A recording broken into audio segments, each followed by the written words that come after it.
Hello, welcome to the third episode of our Leading Lady Speaker Series, Conversations with Queens. On this episode, we have Chief Holmes, and she will be answering some questions for us. I am Naja Patterson. I am a sophomore.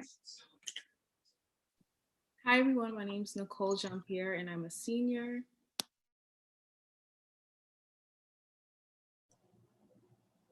Hello, everyone. My name is Chelsea Edward, and I'm also a senior. Hi. My name is Tiffany Wong, and I'm a freshman. Hi, nice to meet you all.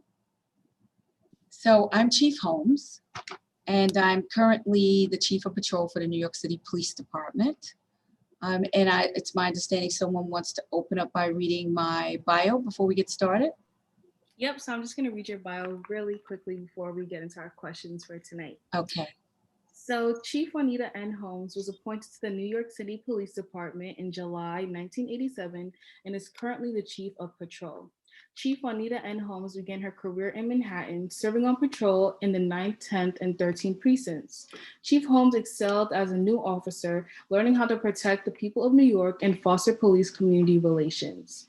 She was promoted to the rank of sergeant in December of 1995. As a newly promoted supervisor, she was assigned to the 113th precinct in Queens, where she began to learn the fundamentals of police management. In 1998, she was assigned to patrol Borough Bronx Investigations Unit, and 2 years later returned to Queens in the 111th precinct. She became a lieutenant in 2002, first working in the Police Service Area Number 8 and later housing Bureau Bronx, Queens. In June 2007, she attained the rank of captain, and in June 2008 was assigned as the commanding officer of Police Service Area Number 2, giving her the opportunity to display her leadership skills and dedication towards the community. On August 28, 2009, she was promoted to the rank of Deputy Inspector, and in July 2010, she was assigned as the new commanding officer of the 81st Precinct, where she was promoted to Inspector on January 27, 2012. Inspector Holmes excelled in her efforts improving community relations and reducing crime within the 81st Precinct. Looking to continue her work citywide, she transferred to the Training Bureau as Executive Officer, helping oversee recruit and in-service training for the NYPD. While assigned to the Training Bureau, she was promoted to the rank of Deputy Chief and later became Commanding Officer of the Chief of Department's Domestic Violence Unit, where she coordinated the NYPD's response to family violence. On September 16, 2016, Chief Holmes became the first African-American woman to serve as Borough Commander when she was promoted to Assistant Chief, overseeing 8 precincts in Patrol Borough, Queens North. Chief Juanita Holmes joined the private sector in December 2018, serving as the global head of corporate security at BNY Mellon.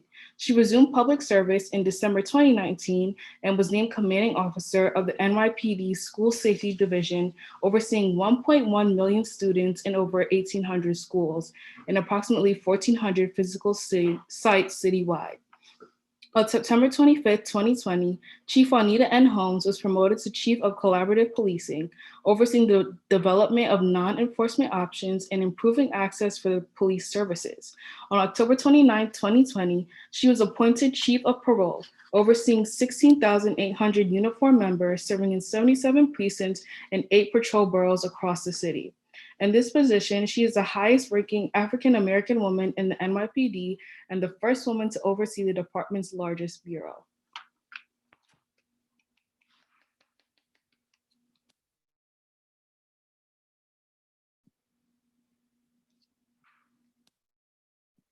You're on mute, Chief Holmes.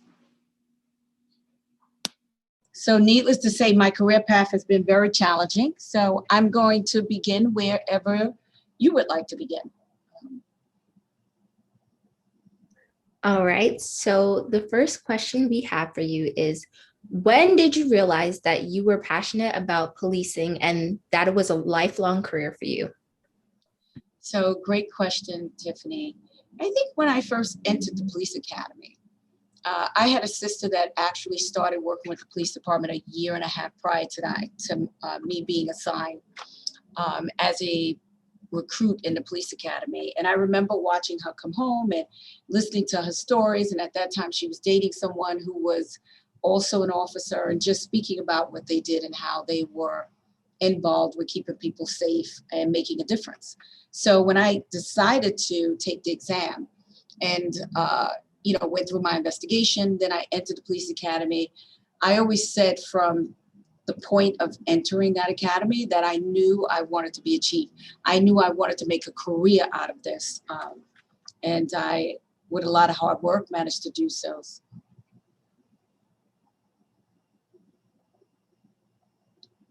So you speak to all of the work that you've done from the beginning of your career to now.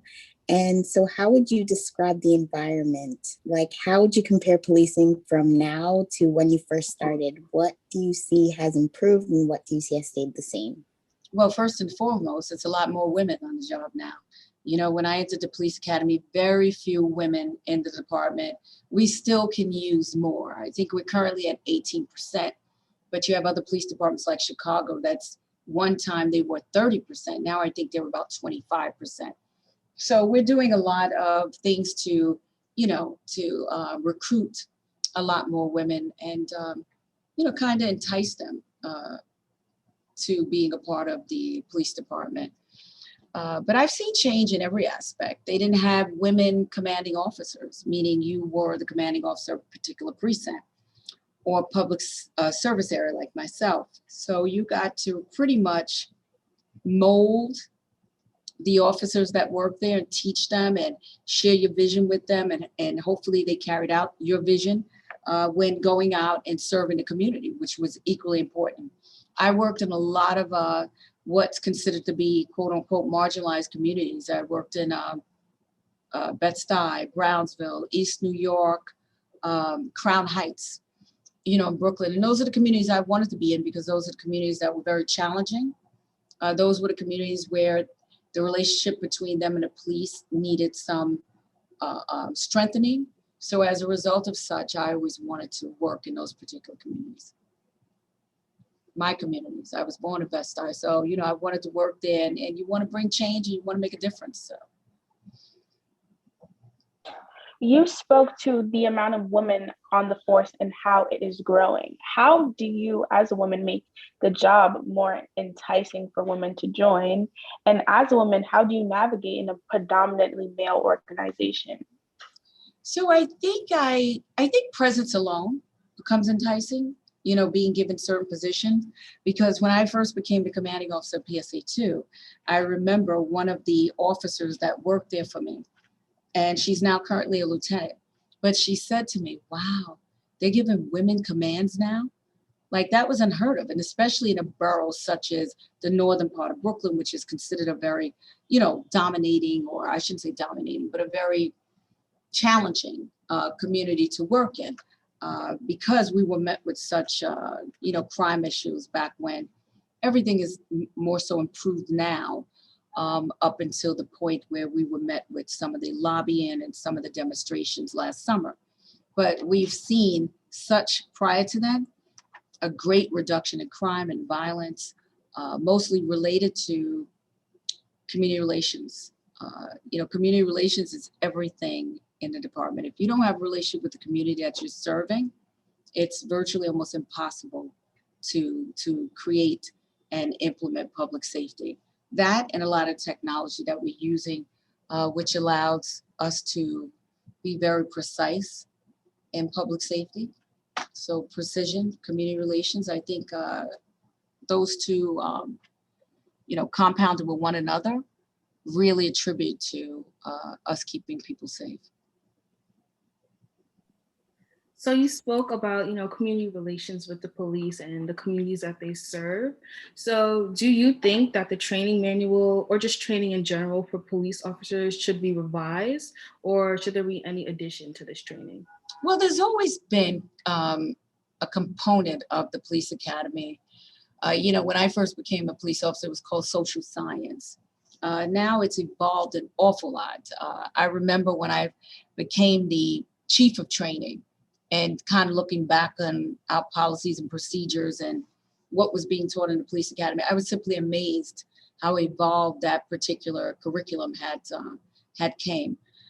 So we're always evolving in the area of community relations, right? You can only get better, but you can't get better without change. You can't get better without listening to the community and where can we improve, what areas we can improve on, such as the youth, like I'm doing right now, where there's a lot of youth engagement currently going on in the city of New York. We actually created a whole, what would I call it? Not bureau, but men and women that we put in a position to simply address the youth, and they're called youth coordinating officers.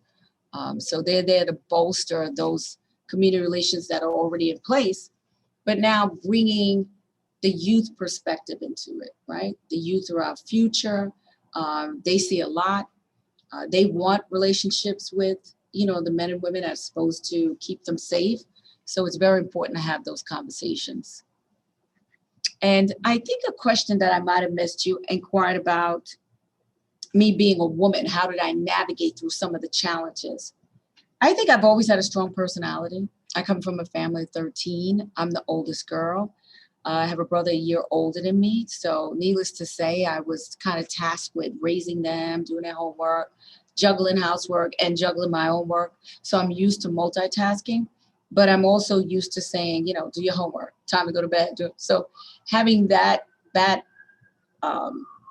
somewhat expertise, surrounding how I help raise my brothers and sisters, I think better prepared me to be a manager, to be able to juggle, to be able to manage people and different personalities. Men are just another component of that. So it is male dominating, still male dominating, but it's not something that I feel.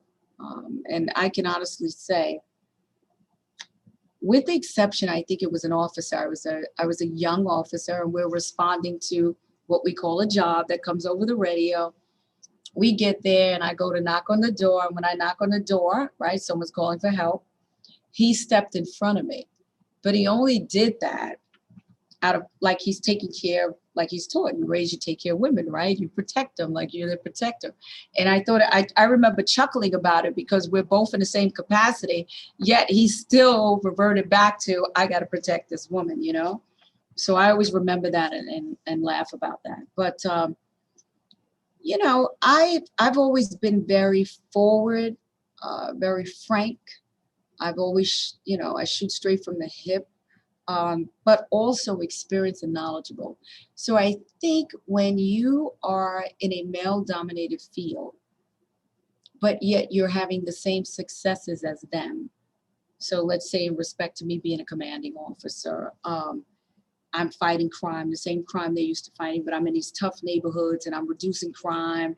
We're keeping people safe. I still, I have to build the morale of the officers working for me, and also lean on them as far as, cutting a kid a break or not using profanity. Those little things that you're teaching them how to talk to people and be civil. And you come out, for lack of a better term, on top being successful with that. I think that respect was earned when it came to my career. So people saw me like, oh, she's the real deal. She fights crime. She does this. So, it kind of spoke for itself. You spoke a little bit about your family life. How do you separate your work life from your personal life? You don't. They have to become part of it. I have two wonderful children who are now adults, one 34, one 30. My son is currently a police officer. So with that, I remember me studying for promotion exams, and they did their homework. And while I'm studying, they're reading their books. So they actually become part of it. So much a part of it, when I made my own recordings and I'm cooking and I'm listening to tapes, my son would finish it, or they would be able to finish what was being said next. So it's a balance. It's a work-life balance, not the easiest thing, but achievable. And sometimes you think, especially when you're raising a family, am I taking away time for, important time that I could be spending with them? Should I be doing something different with them? But now I look at my children and well-grounded, respectful individuals, successful, smart, articulate. So, I say to myself, sometimes I say, where did they learn that from, right? And I chuckle about it, but it shows you that as long as you have that work-life balance, it's achievable and without sacrificing that time with your family. So your son is a police officer as well, and you speak about how you kind of brought your work life home and how that, I don't want to assume, but how that may have enticed him to join the police force himself. So what other initiatives other than the one you spoke about before might entice more young people of color to join law enforcement, and especially ones that probably don't have that police presence in their own homes? Right. So you're absolutely right, because when you look at African Americans in the New York City Police Department, I think we were 15%. So therefore, the likeliness of you having a close personal relationship with somebody of African American descent, it's probably not as likely as you having a relationship with someone that's Hispanic or Caucasian, and which still is very encouraging. The reason my sister joined the job is because the person that spoke with her about joining was someone that was of Irish descent. And when she came on and I saw them both working together, that's when it enticed me to join the job. But I think so with my son, he's a tech guru. He, went to St. John's. He first thought he wanted to be a doctor. Then he went into law, then technology. He worked for Apple. He worked for Microsoft. And I forgot who he was working with when he decided I want to become a police officer. But he's only been on now, I think, a little over 5 years. He's promoted to detective, and he loves it. And there are a lot of other people. We have teachers, we have nurses, we have doctors that did a career change, right? We have lawyers that work for us. I think people think police, they think cops and robbers. It's so much more than that. It is we're like any other corporation. We have people that do management and budget. Like I said, doctors, nurses. We have trial rooms because there's accountability here. So you have judges, you have attorneys that represent us. If you love numbers, we have accountants because we have a management and budget section. If you love teaching, we have a police academy. You love working out, we have the physical aspect of the police academy and the gym. So it's a wide array of things, and even technology, major here, that we do that a lot of people don't know. So we just had this major, huge recruiting campaign that was done. And we realized that with African Americans, we had to go to them, because if they didn't know someone that was working in this field, then the likeliness of them choosing this as a career was highly unlikely. So we got a group of people, they got some laptops, and they went out and they hit the ground running.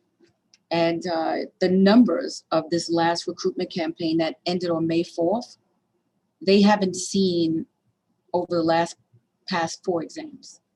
Tremendous amount, because we have to explain to them. Some people think 60 college credits to be a cop. You don't need those credits to sit down and take the exam. You only need those credits to get the job. So naturally you have time to get 60 college credits because, you call more often now, but it's going to take some time before you call. There are people that are in college. There are some that have no college at all. But there's a program called FEMA, which is the Federal Emergency Management Analysis, offers you 90 college credits, and it costs maybe $800 to $1,100 to have it put on a transcript. And those credits are government credits accepted by the police department for you to get a job. And those credits can be achieved online. Probably, I've seen people do them in a month or maybe 2 months, because it depends on how active you are, how much time you sit there and give to it just to accumulate those credits. So those were some of the challenges.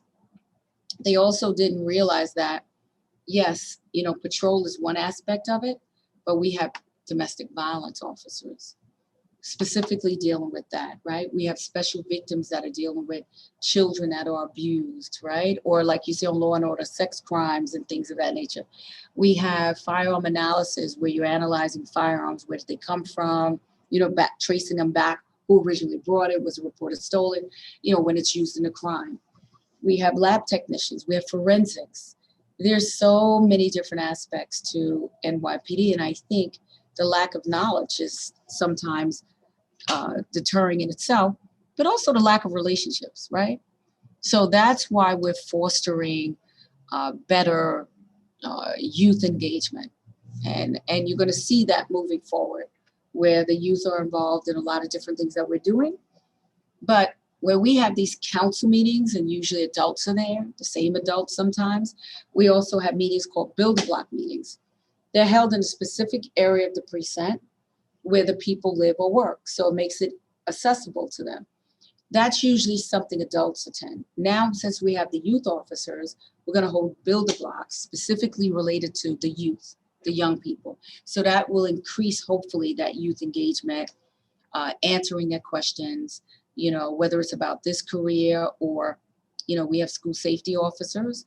We have the 911 operators. We have clerical in the precinct. So there are a whole array of roles that you may be interested in when thinking about joining the New York City Police Department.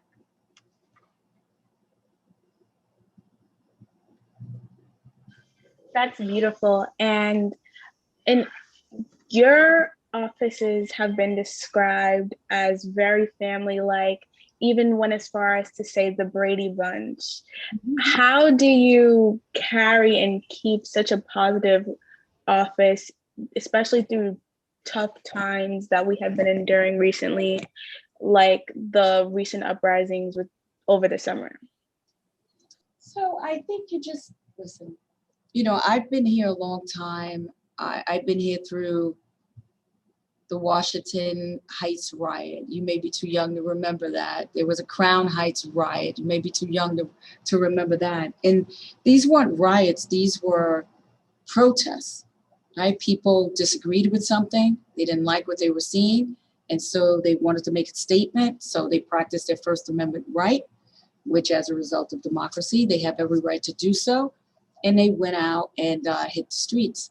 But with that, there were some challenges because there's always some bad mixed in good.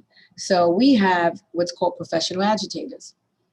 They may live here, the majority of the time they don't. They come from different cities, different states, and they come here to just wreak havoc and cause problems. So whether it's breaking windows to entice people to start looting, whether it's throwing a rock at the officers that are, marching along with the demonstration to start arrests being made. They professionally do that. And it's not just in New York, it's Minneapolis, it's Wisconsin, it's several places. That's their sole reason for attending some of these peaceful demonstrations. So is it challenging? Yes, because my son, who only had 5 years on or 4 years on at the time, was like, what is wrong? Like, I do right by people. I'm not doing anything bad to them. Why is it that all police officers, as a result of what happened in Minneapolis, is being blamed for this, right? He doesn't see the history that some people are looking at, right? The history of policing, be it New York City or any city. He didn't have that perspective because he's young and he didn't have time in this profession where he's familiar with it. So as a result of such, I had to have those conversations. It's not just my son. I have cousins, nieces, nephews, sisters. Like I said, everybody, a lot of different members of my family that are here, that this would be a conversation, very topical at the time. Things are now calming down. We have reform, reinvention. We're out there now just always being creative. How do we pull the community in? How do we build real, trust and faith in our communities? What are we doing, to bolster that or just improve on that? A lot of meetings I've been involved in, listening, a lot of listening sessions related to reform and reinvention throughout the city. People really love their police. They just say, I want my police to love us. I want them to respect me for who I am. When I often tell the officers that work for me, when we took this position, we took it to protect the community of New York City. It didn't say what community, what part of the community, how much money they made, how much money they didn't make, the color of their skin, whether they were women or men, to protect the community of New York City. So that's something that we keep pushing forward to do. And I have to say, in an agency this big, everyone's gonna come across a few bad apples, and that's in any respective agency. But I can honestly say wholeheartedly, men and women come here, and when they say they're the ones running towards the danger when everybody else is running away, it's more common than not. So you touched on some few points, talking about educating people, trying to create trust between the communities and the police officers. So do you think that officers in precincts should be reflective of the community that they serve? So I think that because that's what the people want, right? I think that officers should be respectful of the community they serve. I believe in culture immersion, right? So listen, was my son raised in a city? No, I was. But my son's African American. He wasn't raised in the city. So still coming to work in the city is different than where he grew up at. He's just familiar with it because all his family lives here, his grandparents. So he's always in the city. You're going to hire people that don't have that familiarity. You're going to hire people that grew up in, I always say, an all blue world, talking about blue things, and all they know is blue. Doesn't make them a bad person, because now they come to a community that has a wide array of every color, flavor, gender, transgender, everything you can think of. There's going to be a learning curve, and that's why we have to do our due diligence in the police academy to have something in there to address it, which we do. But past the police academy, which is only 6 months, it has to be this ongoing relationship. So what did we do? We brought the community into our training. So the community that you're going out to serve in, whether it's in the Bronx, whether it's in Queens, you meet those people. They're called community partners. They work with us. When the new officers come out, they take them around the community. They introduce them to different people. They create these relationships. And by creating relationships, you create comfort. And I think that's key. But here's how I feel about people policing or being from a community and working there. You know it already. You can be the agent of change if you don't like the particular community, the circumstances in a particular community that you're working in. This, I know for me and my family, you have 13 children. We were born in Brooklyn, half of us born in Queens. My parents at a very young age had the fortune of buying a home. Modest home, wasn't a great big home. It was a modest home. Like, it still was like 12, 13 of us, and we still only had one bathroom. So think about that, fighting to take your bath, your shower, juggling. But with that, one thing I know about me choosing this career and a lot of my other family, it changes lives. It's the difference between renting and buying a house. It's the difference between not having dental and health insurance and having free dental and health insurance. It's the difference between if you get sick or hurt in this department, if you're out a year, you still get your same paycheck. There's no disability or now you can't get paid or your sick time ran out. There are so many perks here. It's scholarships. So say if you came in with just an associate degree, we have so many scholarships. We get tuition breaks with law school. They paid for me to do Columbia Business School. It's so many different opportunities here. And I think that by not knowing someone that's part of the police department or having knowledge of it, that a lot of people are left thinking it's just, the cops and robbers thing. But it's a lot. It's a lot to be desired. So.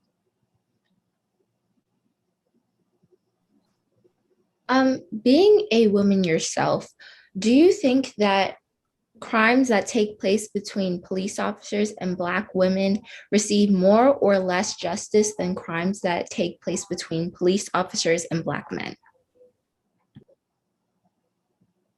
So when you say justice and you're saying crime, are you speaking to if I was the victim of domestic violence, would my case be addressed more seriously than if a African-American male was the victim of domestic violence or some other particular crime? Or am I not getting the gist of it? Is that what you mean when you say?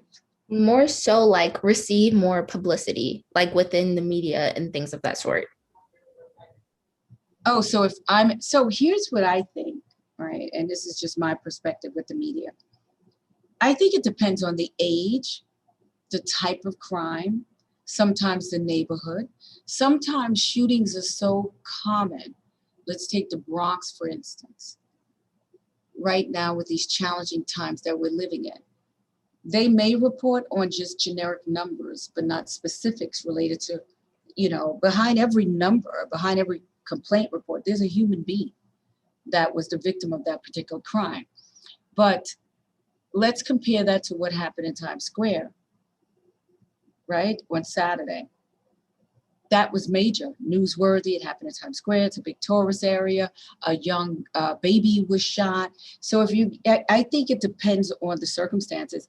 Even if it's the Bronx and you have a 4-year-old that was hit like that, it would get more news attention than the 24-year-old that was shot in the Bronx, because it happens so often there.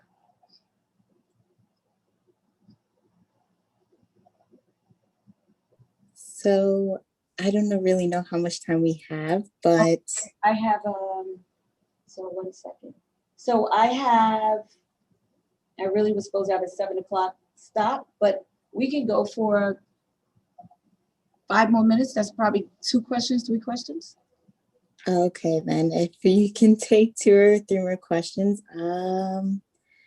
I think that the question I want to go with is, have you experienced discrimination in or out of uniform? I know you spoke to dealing with your male counterpart kind of standing in front of you, but currently people of color are kind of facing these social injustices at the hands of law enforcement, and it's been happening for a while. But what is it like navigating both worlds, being a police officer and a Black woman?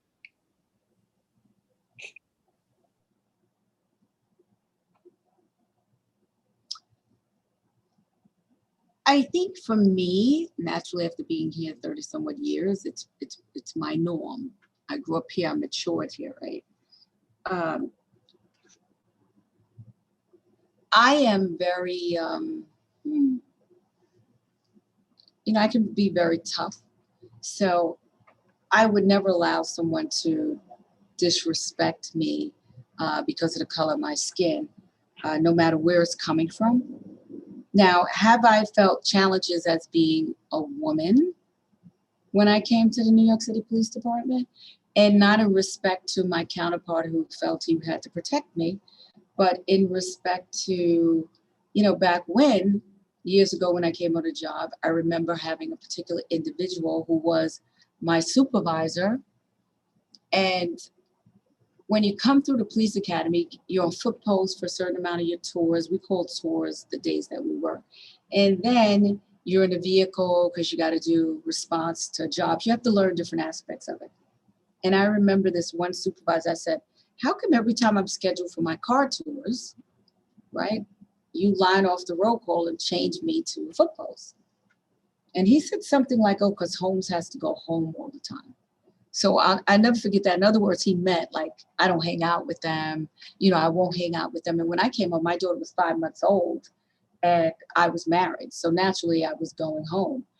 So, but I remember me responding that, okay, I guess I'll just be on the foot post then, because, I wasn't hanging out. So related to that, that's the only real challenging issue that I do remember.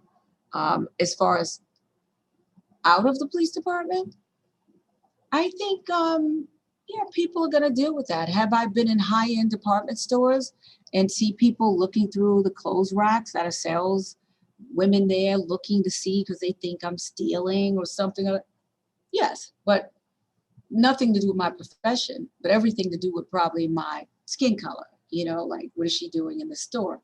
And I, also I remember, and I try not to personalize things because sometimes our perception isn't what we think it is, right? Because I remember being at a store, the same thing, and this woman asked me, oh, which one of those are you going to buy? So I was looking at 2 handbags. And so in other words, I took it as though she was saying, oh, because the color of my skin, I can only afford to buy one. So I said, both, ring them up. But that's just she didn't even have to mean that. She could have really just meant, I like either one, so which one she doesn't take, I'll take, So I don't like to have these different perceptions, so I don't walk around paranoid. When someone asks something, I start thinking about the color of my skin is related to why this is happening.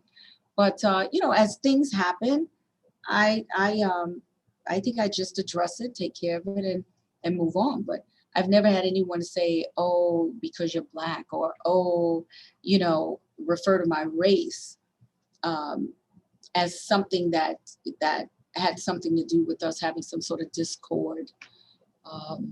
So, yeah. But my gender, of course, my gender, I do because I'm a woman. So even, his job, I remember showing up at someone's house. One of the officers said, I'm going to get my supervisor. I get to the house, and I remember them saying, that's your supervisor? But they were relating it to, oh, you look too young, to be a supervisor, not to a woman. But also, you're going to have things happen, I just don't know too many analogies that I can think of. I've been here a long time, but I don't have things to hop on where I can say, oh, I had all these challenging, times or things that I were met with. The African-American males, that's a different story. When I was here young in this job, I saw some of the challenges that they were met with, but myself, I really don't have too many challenges that I was met with, at least that I can remember. Thank you so much for lending your time to us and coming to speak with us. You are truly an inspiration for ladies like us, and we really appreciate it. Seeing you on the force and in such a high position and continuing to be a great influence and providing marvelous community relations really touches home in Elmont. And we truly, truly, truly thank you so much for answering our questions and for spending time with us. You're very welcome. And maybe when things get better, I can come out and see you in person. That would be great. Thank you so much for allowing me the opportunity to even have a conversation with you ladies. And I'm looking forward to sometime in the near future, meeting with you all, possibly in person, which would be great. And again, thank you so much. And this episode of our Conversations with Queens episode is set to air on not this coming Wednesday, which is going to be the 12th, but the following Wednesday, which is going to be the 19th, on our Instagram, so on our IGTV. And everyone can follow us on Elma_leading_ladies. And again, thank you so much, Chief Holmes, for taking the time out of your day to spend it with us. You're welcome, and thank you. Have a good evening. Bye, you too. Bye-bye. You. Mm-hmm.